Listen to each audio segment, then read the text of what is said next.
Okay, 66 పుస్తకాలు గ్రంథం పేర్లు చెప్తా అన్నారు, చక్కగా విందాం. ఆదికాండము, నిర్గమకాండము, లేవ్యాకాండము, సంఖ్యాకాండము, ద్వితీయోపదేశకాండము, యెహోషువ, న్యాయాధిపతులు, రూతు, సమూయేలు మొదటి గ్రంథము, సమూయేలు రెండవ గ్రంథము, రాజుల మొదటి గ్రంథము, రాజుల రెండవ గ్రంథము, దినవృత్తాంతముల మొదటి గ్రంథము, దినవృత్తాంతముల రెండవ గ్రంథము, ఎజ్రా, నెహెమ్యా, ఎస్తేరు, యోబు గ్రంథము, కీర్తనల గ్రంథము, సామెతలు, ప్రసంగి, పరమగీతము, యెషయా గ్రంథము, ఇర్మియా గ్రంథము, విలాప వాక్యములు, యెహెజ్కేలు, దానియేలు, హోషే,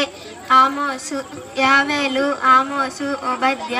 యోనా, మీకా, నహూము, హబక్కుకు, హగ్గాయ్, జఫన్యా, హగ్గాయి, జకర్యా, మలాకి.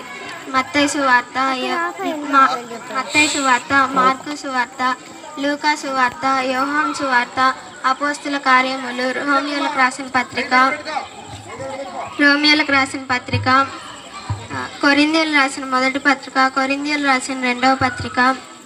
గల్తీయులకు రాసిన పత్రిక, ఎఫ్సీలకు రాసిన పత్రిక, ఫిలిప్పీలకు రాసిన పత్రిక, కొలసీయులకు రాసిన పత్రిక, థెస్సలోనికీయులకు రాసిన మొదటి పత్రిక, థెస్సలోనికీయులకు రాసిన రెండవ పత్రిక, తిమోతి రాసిన మొదటి పత్రిక, తిమోతి రాసిన రెండవ పత్రిక, తితుకు, ఫిలోమాను, హెబ్రీయులకు రాసిన పత్రిక, యాకోబు, పేతురు రాసిన మొదటి పత్రిక, పేతురు రాసిన రెండవ పత్రిక, యోహాను రాసిన మొదటి పత్రిక, యోహాను రాసిన రెండవ పత్రిక, యోహాను రాసిన మూడవ పత్రిక, యోధా, ప్రకటన గ్రంథము. వెరీ గుడ్, గడి క్లాప్స్ కొడదాం, సూపర్.